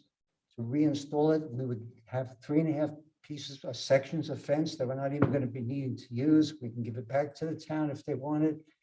We would pay for it and you could pay us, or you could pay for it directly, but we feel it's important to reinstall it. And of course, we can't do it on our own. We gave you the easement, so we don't have appropriate ability to change anything on it. And we feel it's very, very important for us to accomplish it. So I have a question. Sure. And again, I was unclear on exactly what this was. So now I think I do. So the HOA gave an easement to the municipal authority to put in a pump station and a fence. I'm assuming the fence is a safety It's part of the reason pump and you have to station. protect it and things like that. Right. And in the process of granting that easement, did the HOA say we want a pretty fence versus a functional fence versus put it wherever you'd like? No, we don't put anything where we like, right? I mean, Dave does Porter, runs the whole project, so he's in charge. Because this is of- all about aesthetics. This is not about the functioning of the pump station Right. Or the fence. safety. Right, just to clarify, if I might, the fence is identical to the fence that we've provided on the Goshen Road Pump Station. It's very similar to the fence that's on the Ellis Preserve Pump Station along 252, near the Ellis Preserve project. So it's not that we catered to the HOA and gave them something beyond what the rest of the project was getting. As part of implementation of the Act 537 plan, it was very clear that the board wanted us to minimize the aesthetic to the greatest aesthetic impact to the greatest extent that we could by trying to accommodate. The only thing different with the Camelot station that I might add is they have a brick facade which matches with the aesthetics of the neighborhood, whereas the Goshen Road Pump Station has a fieldstone facade which is more in line with the characteristics of that neighborhood. So the fence, it's Yes, Okay. right. So the fence itself was sometime back in the summer when our contractor was wrapping up construction on the pump station, said, oh, our lead time for this fence is going to be like another 9 months. So they wanted to get it ordered. We had the fence marked out. We had met with representatives from the neighborhood. I mean, every meeting there was different folks there, so it was hard to keep track of it. But we basically said, this is where we're going to install the fence, spray painted the markings on the ground before they did any of the paving, and said, this is where the gate's going to go. We can only put a swing gate in because we don't have enough leverage or enough straight sections of fence that we can put a sliding gate in like we did down at the Goshen Road Pump Station. So in order to minimize the impact of the swing of those gates, we put the gate section 10 feet off of the curb, which is at the right-of-way line of the road. And that allows the gate sections to swing inside and not hit anything else other than the fence. What the owners association is asking is absolutely doable. The fence can be realigned. You would have, as they noted, posts that would have to be anchored into the paving section as opposed to outside of the pavement. Where we had installed it, it was on the throat of the driveway. It will be moved more so into like the parking and turnaround area. And there, without measuring, there may or may not be a conflict with the gate and the door of the pump station. That could be worked around. I don't think that's a major issue. The contractors that have to get in there, operate the station, can get in there. There's a double swing door on the pump station itself to get mechanicals in and out. So I don't think that that's going to pose a major problem to our wastewater operator to maintain the station. What I did mention when I met with Mark and representatives from the HOA over the last month was my personal opinion is I don't think the authority should pay for relocating the fence. The authority, I think, could cooperate with the owners association and allow them to relocate it, which my suggestion to them was to be prepared and go and get a quote for doing that work, but it's the authority's purview to make that decision. I just have one question. The third-party contractor that installed this fence, did they make a mistake in where they located this fence based on the direction given to them? No, this was J.O. and Bradley's fence installation. So we coordinated with J.O. and Bradley in the summer of 2021 to mark the location of where the fence was going to go so that they could do a takeoff for lineal footage of fence to order, and then installed the fence. I guess it was December. They initially thought that the lead time was going to be into 2022, but it arrived sooner than that, and they were able to install it in December. I would just add one point about that. I mean, we did not know exactly where the fence would be. I had always assumed it would be parallel to the building because that's the legal law of municipal authority. And when I saw it where it was, and the residents saw it, then that's when they got up in arms. Well, there must have been drawings given. I mean, any fence contractor will do some type of a measurement or drawing, or they'll paint it on the ground. No. And so was there any direction like that that you're aware of, Dave? Yeah, I met with J.O. and Bradley personally to spray paint where on the ground where it was to go so they could measure where the fence was going to go. Was anybody from the HOA there when you did that?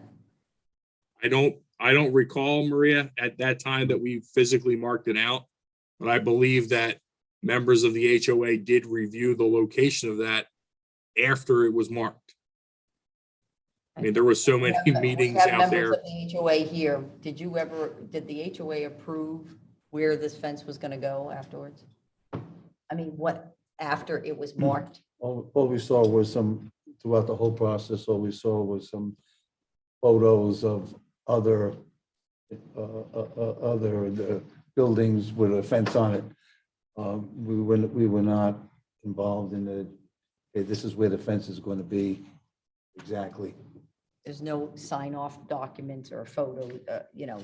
before the work was done, when they quoted it, drawings of any sort. I mean, Dave was great on the entire pump station and Oh, every absolutely. small part of it. Well, I'm not and saying that. We got to get to, okay. I'm about to say, Yeah.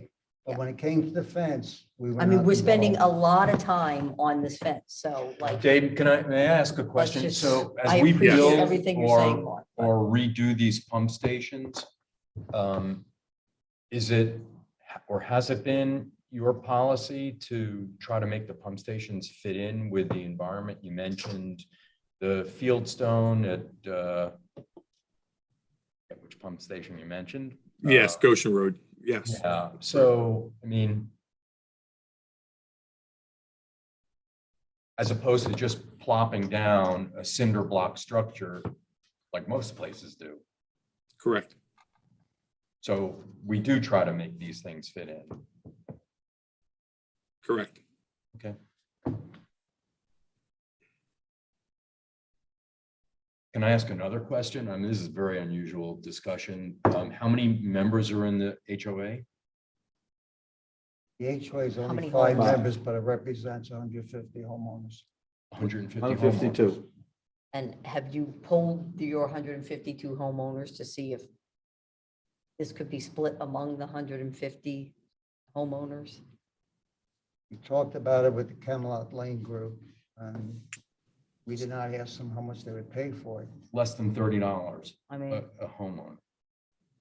I mean, I'm just doing these wondering, is it a numbers. lot to ask of the municipal authority? I mean, to have them pay for this? I mean, it seems to me it's either, if someone made a mistake, that we employ or authorize, then, I would be happy to consider it, but I just don't see that anybody that we have any control over made an actual mistake. And if McCumbee Engineering made a mistake, if J.O. Bradley made a mistake, I mean, I think they didn't make good choices and maybe they could have had an HOA representative there when they spray painted it. Mhm. Which would have been smart. I just, Yeah, so, I mean, I get it. I'm just a little concerned about setting precedent for potential other people who live near pump stations. That said, I mean, love to be able to work with the HOA to provide any type of reverse easement, for lack of a better term, to allow a suitable fence. But it's a bit of a challenge to ask, again, the authority and its ratepayers to sort of fix an aesthetic issue. If it was one. Yeah, just to clarify, there would not have to be anything done with the easement itself. It's just a matter of the authority granting permission to the HOA to do that additional work if they so chose to do it. Yeah, which is really what I was getting at. Right, right. It's not like there's flashing lights or a whining pump that's really a nuisance. It's only a nuisance in some people's minds when they look at it. It doesn't get in the way of traffic, kids aren't tripping over it and stuff. No, And the nuisance is to our homeowners who have to look at it, complain to me all the time. I get it. I totally get it. I mean, what if they would do 50-50? Maybe I can get them to pay half of it. I might be able to succeed with that. Kay, do you feel as though you had some responsibility for this? And therefore, the authority picking up 50% of the cost of this moving the fence would be reasonable? Honestly, Maria, I don't want to comment on that. Okay. All right, do you want to make a motion, Paul? Because I really.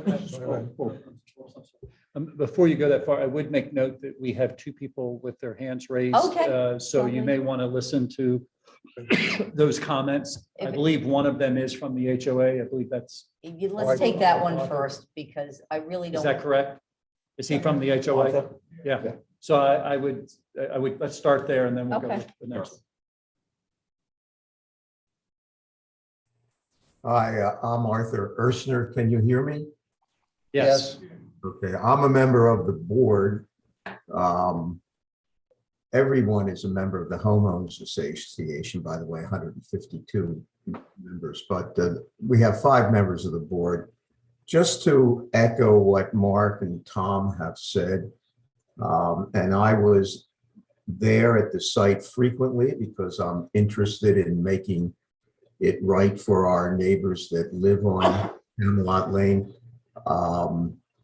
I do not recall any markings or having the board sign off on the location of the fence. I think Dave Porter did a nice job. When he was there, when I was there, he always answered my questions graciously, but I don't recall that we signed off on the location of the fence.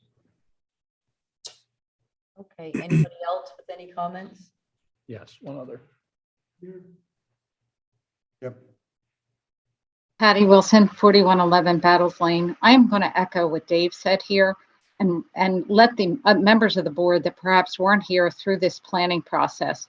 An incredible amount of accommodation was made to that particular community because, in fact, the pump station that was there at the time could have been expanded, could have been left where it was, but in an effort to make this absolutely extraordinary for those homeowners and to move it further away, they embarked upon planning that was millions of dollars and went out of their way to do something I believe is extraordinary. So I'm going to urge you folks to view this as if they really feel strongly that this needs to be changed because they don't like the look of it, that certainly if I were a board member and as a member of the community who effectively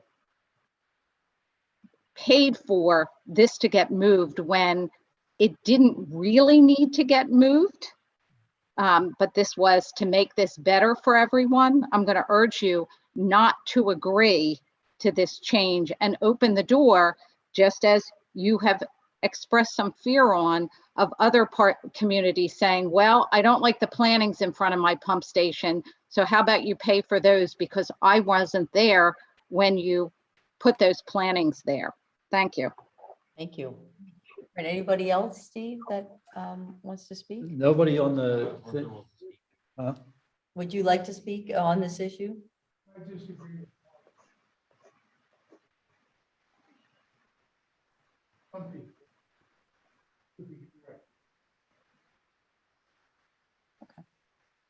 All right. Does anybody want to make a motion on this? Is it, do we have it on the agenda as a motion?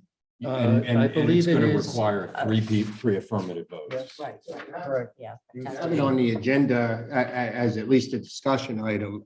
So That we doesn't have to obligate amend. you to make a motion Yeah, if nobody wants I to make a don't want motion. to, I would not support changing the agenda of our meeting tonight. This was sort of thrust on us and I feel a little uncomfortable. I think I've expressed my concerns about setting precedent and I would be willing if this was on the agenda next month to discuss it, but I would encourage the homeowners association, 152 members, to chip in just short of $19 each to cover the $2,750, because that's what it works out to, less than $20 a home. In other words, you're saying you approve it if we think. I would support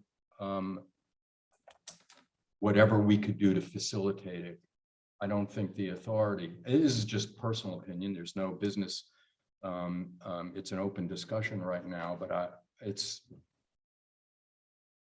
just think it sets a precedent, maybe not as draconian as maybe described on from one of the public comments, but I do think if it's the building is not an eyesore, we've made it look nice in the community, but you know, if we don't get it right on this time, are you going to come back and ask us to move it, and all kinds of issues like that. If it was in the way, if kids were tripping over it, if it was a hazard, you know, I'm challenged with it, and I appreciate that the residents may not like the way it looks, but you know, in terms of the authority, we did what we needed to do, and again, I don't know what type of public comment goes into fence placement and fence design when these things are done. Maybe it'll come up in my tour of duty here. So those are my comments. All right, so we just, you know, we're gonna close the discussion at this point. What if I had a comment? If you're willing to at least let us do it, if we pay the whole thing, give us permission to do it, we would do it. That would be the only thing we could do, we would do it. Are you asking that we amend the agenda tonight? That's something or- I would love to consider and read the documents at the next meeting. I don't want to do on the fly, as I'm very, it's a little bit awkward to conduct business on the fly like that. Okay, so Because I don't have a we'll proposal. put it on the next agenda then. I when don't we know make note what- of that. And And the motion would be a motion to approve, to permit the HOA To make the adjustment. to make the adjustment. yeah, as, I you know, just want consistent with the documentation provided tonight. right. And Chairwoman, I would just want to make sure that our solicitor provides some advice. We don't typically permit people to do stuff on our property, meaning the authorities. And so I don't know what that legal mechanism is to allow somebody else to do that. And so I would look for that type of input next time around. Absolutely. That it be done, that basically all agreements that need to be in place.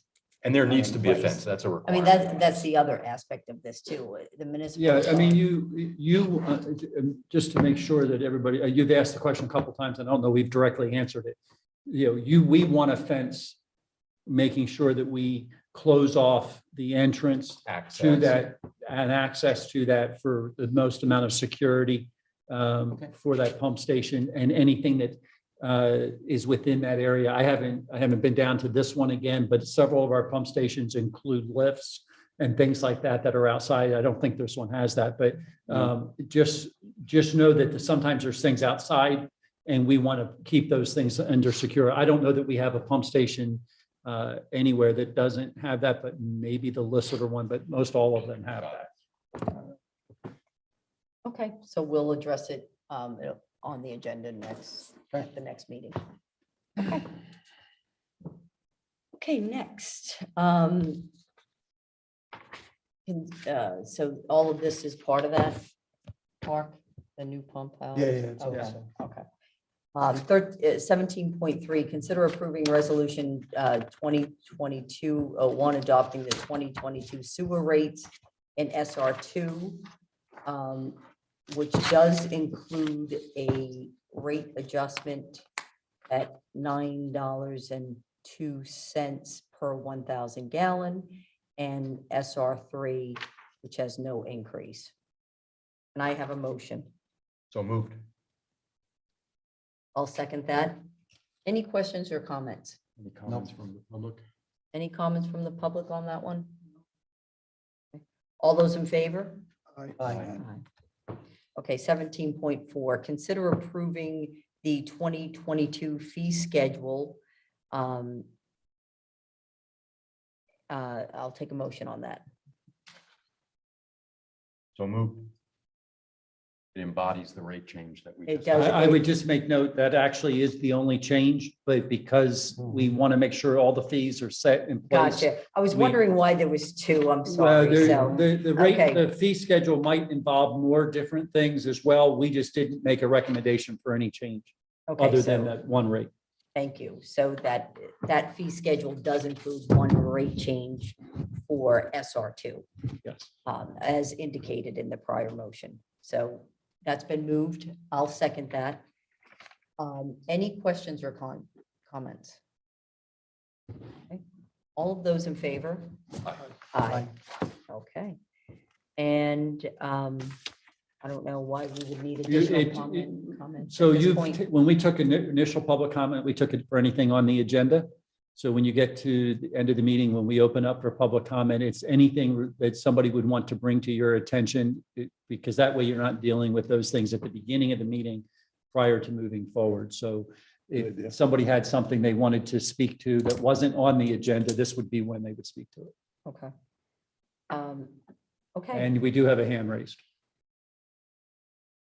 Patty Wilson, 4111 Battles Lane. I want to call to your attention that on the listing of people that owe money to the Municipal Authority, the very first person is Charles Ellis Drive, one of our developers, with a balance older than 90 days of $125,000 or $35,000.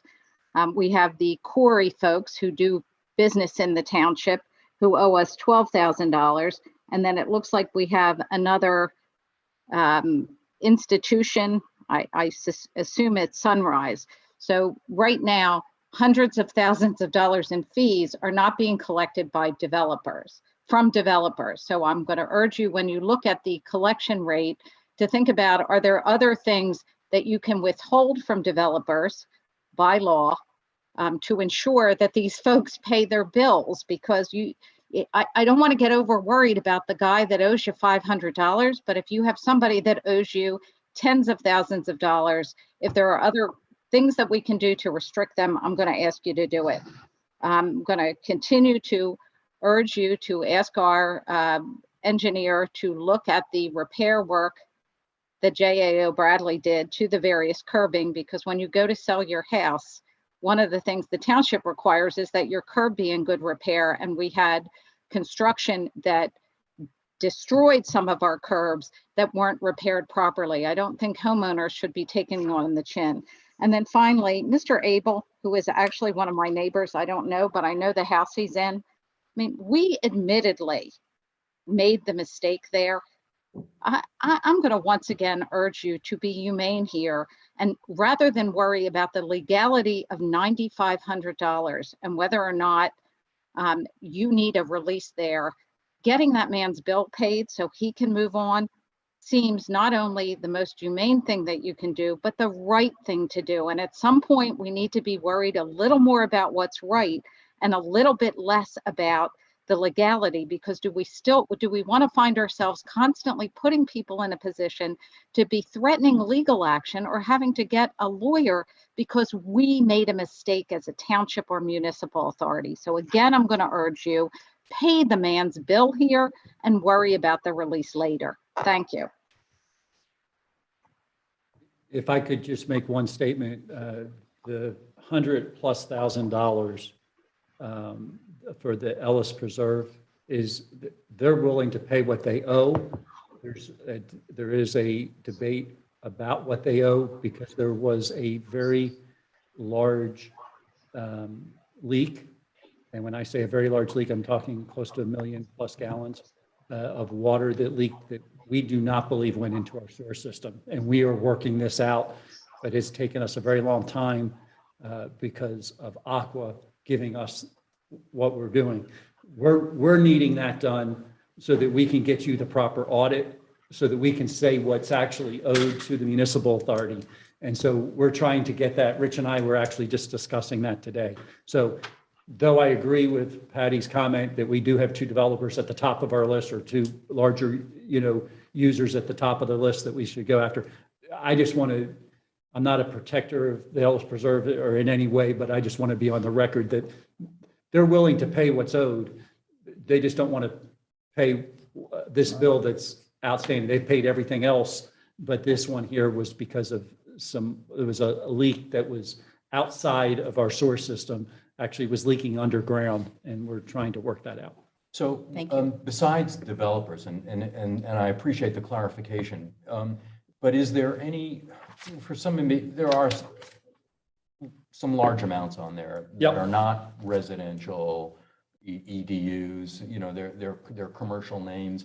I mean, do we, as an authority, ever report back to either our zoning board or our board of supervisors as to who might own the authority a significant amount of money?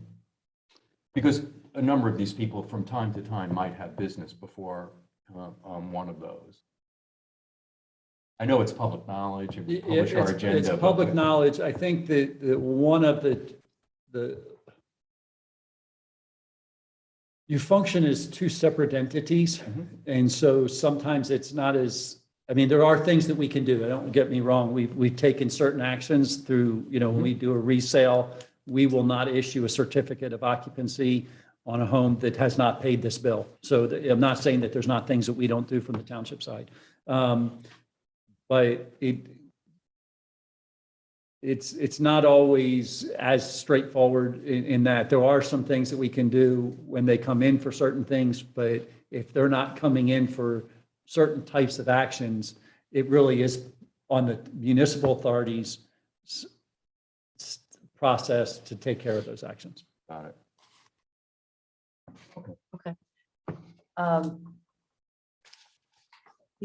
Another item I'd like on the agenda for next time is to change the secretary position. So I think Paul has indicated that he is willing to serve as secretary, and Tom is quite happy to be relieved of that. So if we could just get that on the agenda for next time. And at this point, I'd like to make a motion to go into executive session. Second. All those in favor? Aye. Aye. Okay, and Dave, are you available for this? Thank you. Okay, I'm sorry, we will go upstairs. whatever is easier. I mean, Yeah, I don't Well, mind. I would assume that, are you coming out of executive session to take an action? You could No, I don't. adjourn the meeting and then go into Okay. Then why don't you, if you do that, then Then- we can take another, we can handle it another way. Perfect. So we can do a motion to adjourn and then, okay, got it. We can put it on the record at the beginning of the At the next beginning of meeting. the next meeting. Gotcha. Okay, I'll take a motion to adjourn. Motion to adjourn. Oh, wait, I'll retract my motion for the executive session, first of all. Okay, motion to To adjourn. adjourn. All right, second. All right, all those in favor? Aye. Who was- All right. Who was first and second? Was it Mark? Mark and then me for the second. Yeah.